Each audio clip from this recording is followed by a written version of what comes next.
আসসালামু আলাইকুম। আপনাদের সবাইকে ছাত্র জনতার বিপ্লবে সিক্ত নতুন বাংলাদেশে স্বাগত জানাচ্ছি। গভীর শ্রদ্ধা জানাচ্ছি জুলাই আগস্ট মাসে ফেসিবাদের বিরুদ্ধে ছাত্র জনতার অভ্যুত্থানে নিহত সকলের প্রতি। তাদের আত্মার মাগফিরাত কামনা করছি। তাদের আত্মত্যাগের বিনিময়ে নতুন বাংলাদেশ গড়ার শপথ নিয়ে আমি আপনাদের কাছে কিছু কথা বলতে চাই। শরণার্থীকালের ভয়াবহ বন্যায় যারা মৃত্যুবরণ করেছেন, যারা অসুস্থ হয়ে পড়েছেন বা যারা সর্বস্ব হারিয়েছেন, যারা দুঃসহ জীবন যাপন করছেন, তাদের স্মরণে রেখে আজকের কথাগুলো বলছি। বন্যা দুর্গতদের জীবন দ্রুত স্বাভাবিক করার জন্য যাবতীয় উদ্যোগ সরকারি বেসরকারি পর্যায়ে নেবার আয়োজন করেছি। ভবিষ্যতে সকল ধরনের বন্যা প্রতিরোধে আমাদের আভ্যন্তরীণ এবং প্রতিবেশীদের সঙ্গে যাতে যৌথভাবে নেওয়া যায় সে আলোচনা শুরু করেছে। প্রিয় দেশবাসী, আপনারা জানেন বিপ্লবী ছাত্র জনতা জাতির এই ক্রান্তি লগ্নে আমাকে এক গুরুদায়িত্ব অর্পণ করেছে। তারা নতুন এক বাংলাদেশ গড়তে চায়। নতুন প্রজন্মের এই গভীর আকাঙ্ক্ষাকে বাস্তবে রূপ দেওয়ার সংগ্রামে আমি একজন সহযোদ্ধা হিসেবে তাদের সঙ্গে যোগ দিয়েছি। দেশের সকল বয়সের, সকল পেশার, সকল মতের, সকল ধর্মের সবাইকে বিনা দ্বিধায় এই সংগ্রামে যোগ দেওয়ার আহ্বান জানাচ্ছি। প্রিয় দেশবাসী, লক্ষ লক্ষ শহীদের রক্তের বিনিময়ে এবং লক্ষ লক্ষ মা বোনের আত্মদানের বিনিময়ে যে বাংলাদেশ আমরা পেয়েছিলাম তা ফেসিবাদ এবং স্বৈরাচারের হাতে ধ্বংস হয়ে গেছে। আপনারা দেখেছেন আমাদের প্রতিটি প্রতিষ্ঠানকে তারা কিভাবে শেষ করেছে। দেশের রন্ধ্রে রন্ধ্রে ঢুকে গেছে দুর্নীতি। এমন এক দেশে আমাদের দেশ রূপান্তরিত হয়েছে যেখানে স্বৈরাচারের পিয়নও দুর্নীতির মাধ্যমে 400 কোটি টাকার সম্পদ করার মতো অকল্পনীয় কাজ করে গেছে নির্বিবাদে। শিক্ষা খাতকে পঙ্গু করে দিয়েছে।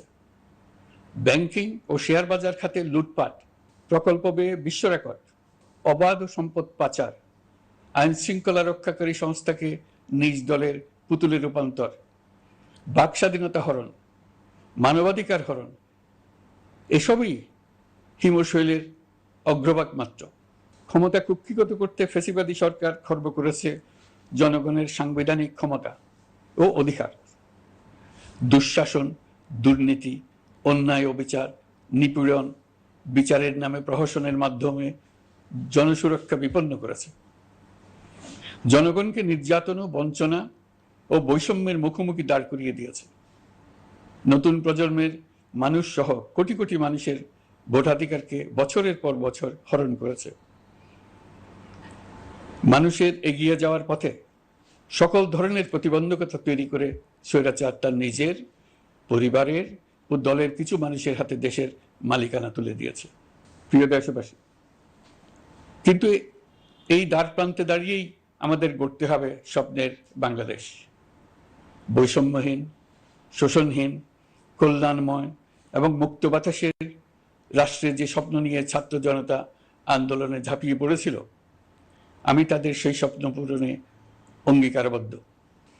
আপনাদের সবাইকে এই শুভলগ্নে তাদের স্বপ্ন পূরণে সমস্ত শক্তি নিয়ে এগিয়ে আসার আহ্বান জানাচ্ছি। তাদের স্বপ্ন আমাদের স্বপ্ন। জাতীয় জীবনে তরুণরা একটা মহা সুযোগ সৃষ্টি করে দিয়েছে। আমরা সবাইকে সুযোগ ব্যবহার করার কাজে এগিয়ে আসতে আহ্বান জানাচ্ছি। গণরোষের মুখে ফেসিবাদী সরকার প্রধান দেশ ত্যাগ করার পর আমরা এমন একটি দেশ গড়তে চাই যেখানে প্রতিটি নাগরিকের মানবাধিকার থাকবে পুরোপুরি সুরক্ষিত। আমাদের লক্ষ্য একটাই, উদার, গণতান্ত্রিক, বৈষম্যহীন, অসাম্প্রদায়িক বাংলাদেশ। আমরা এক পরিবার, আমাদের এক লক্ষ্য। কোনো ভেদাভেদ যেন আমাদের স্বপ্নকে ব্যাহত করতে না পারে, সেজন্য আমরা প্রতিজ্ঞাবদ্ধ। বর্তমান সরকারের দায়িত্ব গ্রহণের মাত্র 2 সপ্তাহ শেষ হল। কর্মযাত্রার প্রথম পর্যায়ে রাষ্ট্র সংস্কারের কাজে আপনাদের কাছ থেকে যে সমর্থন পাচ্ছি সেজন্য আন্তরিক ধন্যবাদ। আমরা অনুধাবন করছি যে আমাদের কাছে আপনাদের প্রত্যাশা অনেক। এই প্রত্যাশা পূরণে আমরা বদ্ধপরিকর। যদিও দীর্ঘদিনের গণতন্ত্রহীনতা, 15 বছরের ফেসিবাদী শাসন ব্যবস্থা প্রায় প্রতিটি ক্ষেত্রেই আমাদের জন্য পর্বতসম চ্যালেঞ্জ রেখে গিয়েছে, কিন্তু এই চ্যালেঞ্জ গ্রহণে আমরা প্রস্তুত। আজ আমি সরকারের পক্ষ থেকে আপনাদের দোয়া ও সহযোগিতা কামনা করতে আপনাদের সামনে এসেছি। শুধু আমি বলবো, আপনাদের একটু ধৈর্য ধরতে হবে। এখনই সব দাবি পূরণ করার জন্য জোর করা, প্রতিষ্ঠানে ঢুকে ব্যক্তিবিশেষকে হুমকির মধ্যে ফেলা, মামলা গ্রহণের জন্য চাপ সৃষ্টি করা, বিচারের জন্য গ্রেফতারকৃত ব্যক্তিকে আদালতে হামলা করে আগেই এক ধরনের বিচার করে ফেলার যে প্রবণতা, তা থেকে বের হতে হবে। ছাত্র জনতার বিপ্লবের গৌরব ও সম্ভাবনা এসব কাজে ম্লান হয়ে যাবে। নতুন বাংলাদেশ গড়ার প্রচেষ্টা হতে ব্যাহত হবে। রাতারাতি এই পরিস্থিতি থেকে উত্তরণ কঠিন। নড়বড়ে এক কাঠামো, আমি বরং বলবো জনস্বার্থের বিপরীতমুখী এক কাঠামোর উপর দাঁড়িয়ে আমাদেরকে দেশ পুনর্গঠনের কাজে হাত দিতে হয়েছে।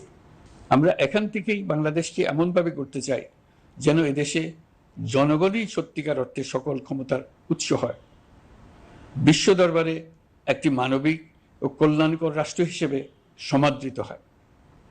তরুণ প্রজন্ম, শিক্ষার্থী ও জনতার আত্মত্যাগের প্রতি সম্মান জানাতে রাষ্ট্র সংস্কারের কাজে সফল আমাদের হতেই হবে। এর আর কোনো বিকল্প নেই। প্রিয় দেশবাসী, আপনারা ইতোমধ্যে জেনেছেন, জুলাই আগস্ট মাসে গণ অভ্যুত্থানে বল প্রয়োগ ও হতাহতের যে দুঃসহ ঘটনা ঘটানো হয়েছে, তার স্বচ্ছ তদন্ত করতে জাতিসংঘের মানবাধিকার কমিশনের প্রধানকে বাংলাদেশে এসে তাদের তদন্ত শুরু করতে আমরা আমন্ত্রণ জানিয়েছি। তদন্তের এই প্রক্রিয়া এই সপ্তাহে শুরু হবে। তাদের প্রথম দল ইতিমধ্যে এসে গেছে। আমরা ইতিমধ্যে ছাত্র জনতার বিপ্লবকে নস্যাৎ করতে যে শত শত মিথ্যা ও হয়রানিমূলক মামলা দায়ের করা হয়েছিল, তার অধিকাংশ প্রত্যাহার করেছি এবং আটক ছাত্র জনতার মুক্তি লাভের ব্যবস্থা করেছে। পর্যায়ক্রমে মিথ্যা ও গায়েবী সকল মামলার ক্ষেত্রে অনুরূপ ব্যবস্থা গ্রহণ করে মানুষকে দুঃসহ ভোগান্তি থেকে মুক্ত করা হবে। ন্যায় বিচার নিশ্চিত করতে গণ অভ্যুত্থানের সকল শহীদ পরিবারকে পুনর্বাসন করবে।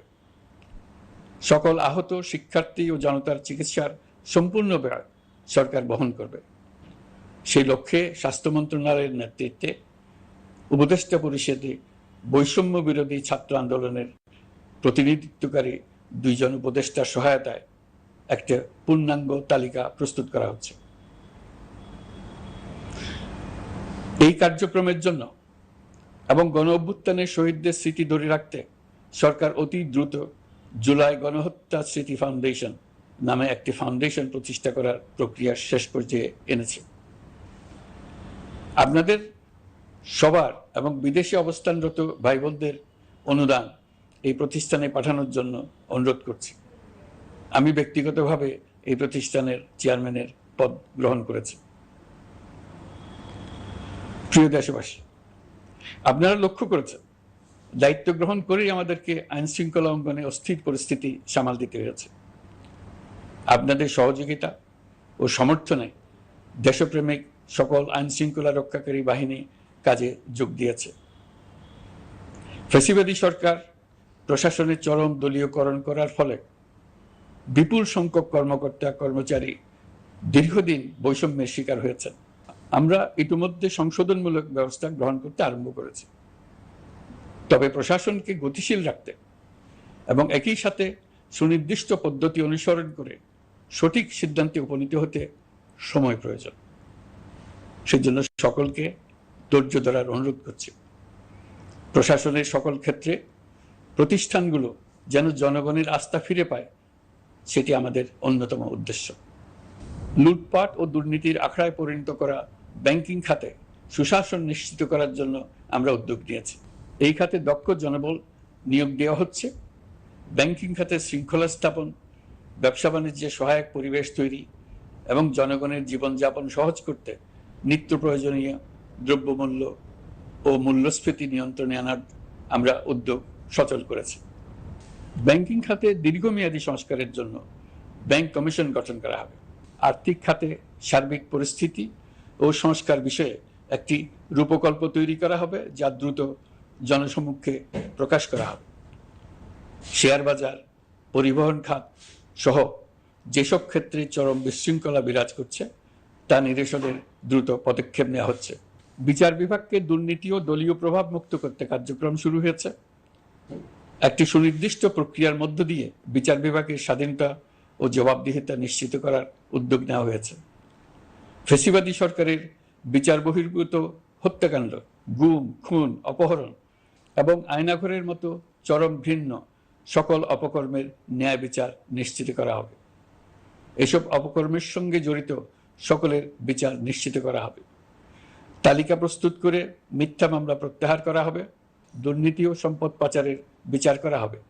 আইন শৃঙ্খলার ক্ষেত্রে জনমুখী ও দলীয় প্রভাবমুক্ত জবাবদিহিমূলক কাঠামো সৃষ্টির লক্ষ্যে পুলিশ কমিশন গঠন করা হবে। জাতিসংঘের তদন্ত প্রতিবেদন, দায়িত্বপ্রাপ্ত সকল সংস্থা ও জনগণের সাথে মত বিনিময়ের মাধ্যমে কমিশনের নেতৃত্বে প্রয়োজনীয় সংস্কার করা হবে। বাংলাদেশকে আর কোনোদিন কেউ যেন কোনো পুলিশি রাষ্ট্রে পরিণত করতে না পারে তার ব্যবস্থা করা হবে। তথ্যের অবাধ প্রবাহ ও গণমাধ্যমের স্বাধীনতা নিশ্চিত করা হবে। ফ্যাসিবাদী সরকার গণমাধ্যমের উপরও দলীয়করণ ও নির্যাতনের বোঝা চাপিয়েছিল।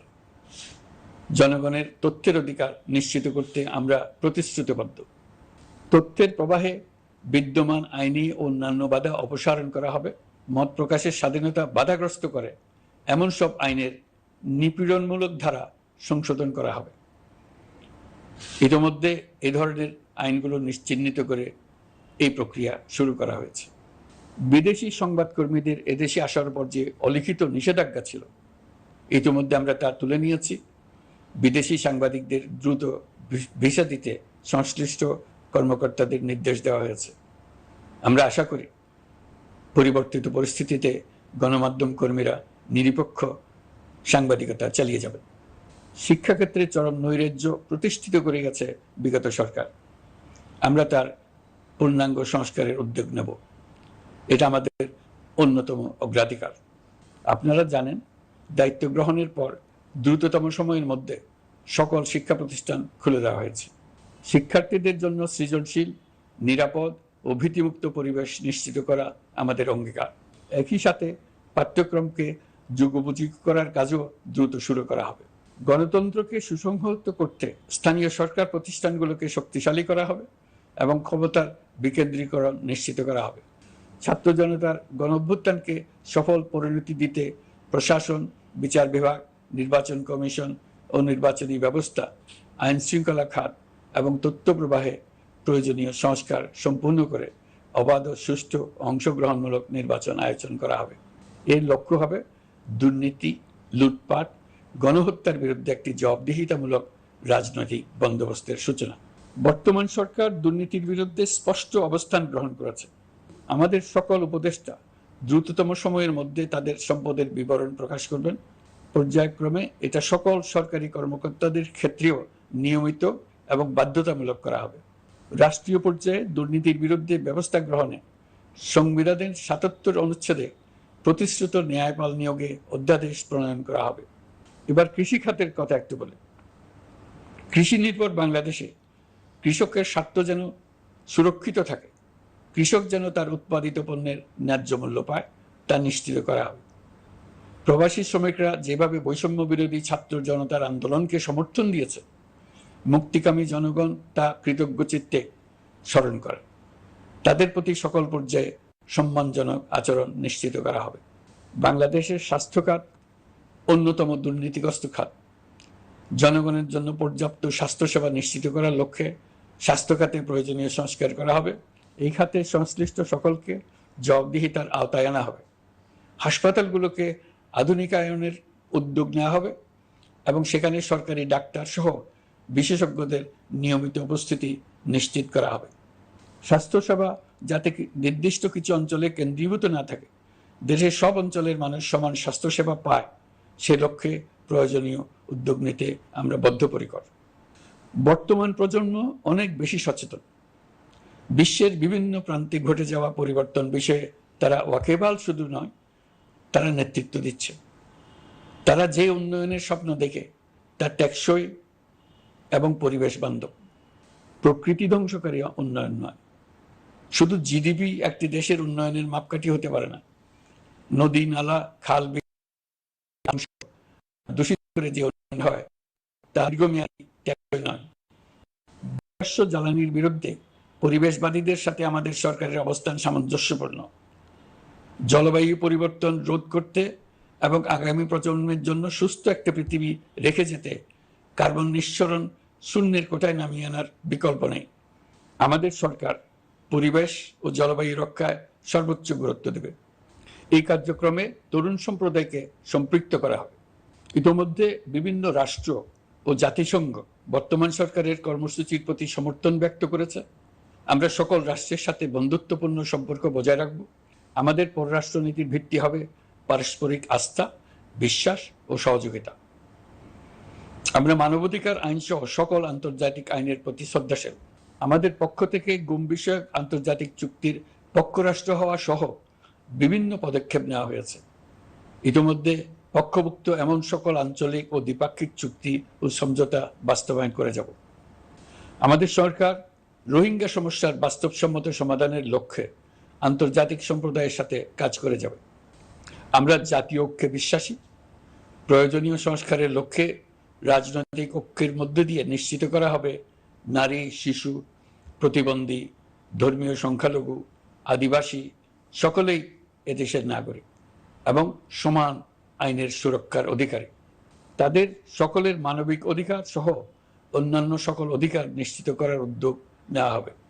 এই জন্য আমি উপদেষ্টা পদমর্যাদা সম্পন্ন একজন বিশেষ সহকারী নিয়োগ দিয়েছি, যার দায়িত্ব হবে জাতীয় সংহতি উন্নয়ন।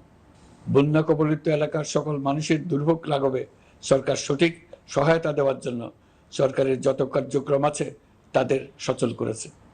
ইতিমধ্যে উপদেষ্টাবৃন্দ বিভিন্ন এলাকার দায়িত্ব নিয়ে এলাকায় গেছেন। আমার কার্যালয়ে একটা নিয়ন্ত্রণ কক্ষ স্থাপন করা হয়েছে। বন্যা পরবর্তী কার্যক্রম নেওয়া হয়েছে। ভবিষ্যতে বন্যা নিয়ন্ত্রণের জন্য করণীয় কি স্থির করার জন্য পদক্ষেপ নেওয়া হচ্ছে। দেশপ্রেমিক সেনাবাহিনী, পুলিশ, বিজিবি, র্যাবকে গুম নির্যাতনের কাজে লাগিয়ে তাদের কলঙ্কিত করা হয়েছে। তারা দেশের গৌরব। তাদেরও কিছু অতি উৎসাহী সদস্যের কারণে পুরো বাহিনীকে আমরা কলঙ্কিত দেখতে চাই না। আমরা অপরাধীদের চিহ্নিত করতে চাই এবং তাদের শাস্তি দিতে চাই, যেন ভবিষ্যতে কারো হুকুমে দেশপ্রেমিক কোনো বাহিনীর, পুলিশের, র্যাবের কোনো সদস্য হত্যাকাণ্ড, গুম ও অত্যাচারে জড়িত হওয়ার সাহস না করে। তাদের কাছে হুকুম যত বড় কর্তৃপক্ষের কাছ থেকে আসুক না কেন, তারা তা উপেক্ষা করবে।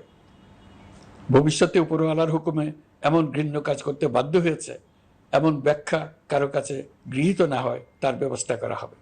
আমি দেশরক্ষা বাহিনী, পুলিশ বাহিনী এবং অন্যান্য সহল বাহিনীকে নির্দেশ দিয়েছি তারা তাদের মধ্যে যারা হত্যাকাণ্ড, গুম, খুন বা শারীরিক মানসিক অত্যাচারে সরাসরি জড়িত তাদের চিহ্নিত করে বিচারের ব্যবস্থা করতে। যারা গুম হয়েছে, হত্যার শিকার হয়েছে তাদের তালিকা প্রস্তুত করতে। তাদের পরিবার সমূহকে সান্ত্বনা দেওয়ার ভাষা আমার নাই। তাদের জীবনে শান্তি ফিরিয়ে আনতে আমরা প্রচেষ্টা অব্যাহত রাখব। আমি সকল দেশরক্ষা বাহিনী ও আইনশৃঙ্খলা বাহিনীকে তাদের উপর জনগণের সম্পূর্ণ আস্থা ফিরিয়ে আনতে সকল পদক্ষেপ গ্রহণ করতে নির্দেশ দিয়েছি। গত 15 বছরের দুর্নীতি, অর্থ পাচার ও জনস্বার্থ বিরোধী চুক্তি স্বাক্ষর, প্রকল্পের নামে লুটপাট ইত্যাদি তথ্য নিয়ে একটি শ্বেতপত্র প্রণয়নের জন্য আমি ইতিমধ্যে একটি কমিটি গঠন করেছি। আমি বিভিন্ন দেশের রাষ্ট্রদূত এবং দাতা সংস্থার প্রতিনিধিদের সঙ্গে বৈঠক করেছি এবং করে যাচ্ছি। ছাত্র জনতার গণঅভ্যুত্থানের পর দেশ গঠনের জন্য সকল প্রকার আর্থিক অন্যান্য সহযোগিতার জন্য তাদেরকে অনুরোধ জানাচ্ছি। তারা এই ব্যাপারে আগ্রহ দেখাচ্ছে। তাদের কাছে আমাদের প্রস্তাব সমূহ প্রণয়ন করে দ্রুত পাঠানোর ব্যবস্থা নিয়েছি। তাদেরকে অনুরোধ জানিয়েছি তারা যেন পরিস্থিতির কারণে অতি দ্রুত অর্থ ছাড় করার ব্যবস্থা নেন। তাদেরকেও বলেছি যে অবস্থার মধ্য দিয়ে আমরা যাচ্ছি তা যেমন একটি দুর্যোগপূর্ণ সময়, তেমনি এটা জাতির জীবনে মস্ত বড় সুযোগ। এই সুযোগকে যেন আমরা পূর্ণভাবে কাজে লাগাতে পারি, সেই জন্য তাদের সহযোগিতা চেয়েছি। এই গণ অভ্যুত্থানে বিদেশে অবস্থানকারী বাংলাদেশিরা অত্যন্ত গুরুত্বপূর্ণ ভূমিকা পালন করেছেন। জাতি তাদের অবদান বিশেষভাবে স্মরণ করবে। নতুন বাংলাদেশ গড়ার কাজে আমরা তাদের অংশগ্রহণ চাইব।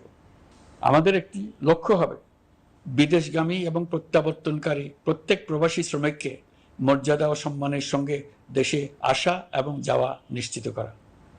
সে ব্যাপারে শিগগিরই পদক্ষেপ নেওয়া হবে।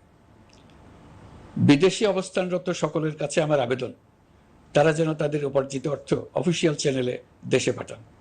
দেশের অর্থনৈতিক সংকট উত্তরণে এই অর্থ বিশেষভাবে প্রয়োজন। কি কি ব্যবস্থা নিলে তাদের জন্য অফিসিয়াল চ্যানেলে অর্থ পাঠানো সহজ হবে সেটা সম্বন্ধে আমরা তাদের পরামর্শ নেব। সারা দেশ ঘুষের মহাসমুদ্রে নিমজ্জিত। কিভাবে ঘুষ থেকে আমরা মুক্ত হতে পারি তার জন্য আমাদের পরামর্শ দেন। শুধু এই কাজটা নিয়ে অগ্রসর হতে পারলেই আমি মনে করি দেশের জন্য এই সরকার একটা গুরুত্বপূর্ণ অবদান রেখে গেছে বলে স্মরণীয় হয়ে থাকবে। আমি কথা দিচ্ছি, এই ব্যাপারে আমি আমার সর্বশক্তি নিয়োজিত করব। আমাদের দায়িত্ব দেশের সকল মানুষকে একটি পরিবারের বন্ধনে আবদ্ধ করা। পরিবারে মতভেদ থাকবে, বাকবিতণ্ডা হবে, কিন্তু আমরা ভাই বোন, আমরা বাবা মা, আমরা কেউ কারো শত্রু না। কাউকে তার মতের জন্য শত্রু মনে করব না, কাউকে ধর্মের কারণে শত্রু মনে করব না, কাউকে লিঙ্গের কারণে শত্রু মনে করব না। আমরা সবাই সমান, কেউ কারো উপরে, কেউ কারো নিচে না।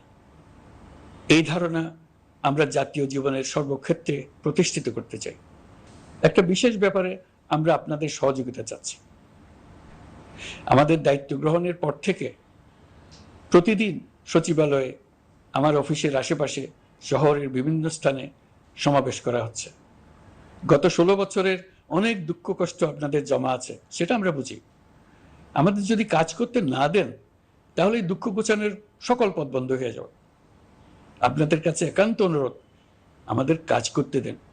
আপনাদের যা চাওয়া তা লিখিতভাবে আমাদেরকে দিয়ে যান। আমরা আপনাদের বিপক্ষ দল নয়।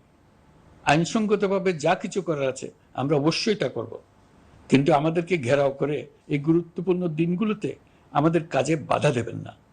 সবাই মিলে তাদের বোঝান তারা যেন এই সময়ে তাদের অভিযোগের প্রতি দৃষ্টি আকর্ষণের জন্য আমাদের দৈনন্দিন গুরুত্বপূর্ণ কাজে বাধা না দেন।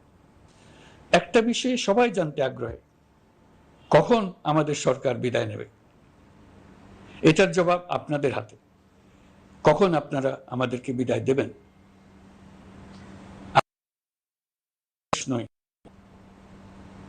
নিজ নিজ পেশায় আমরা আনন্দ পাই।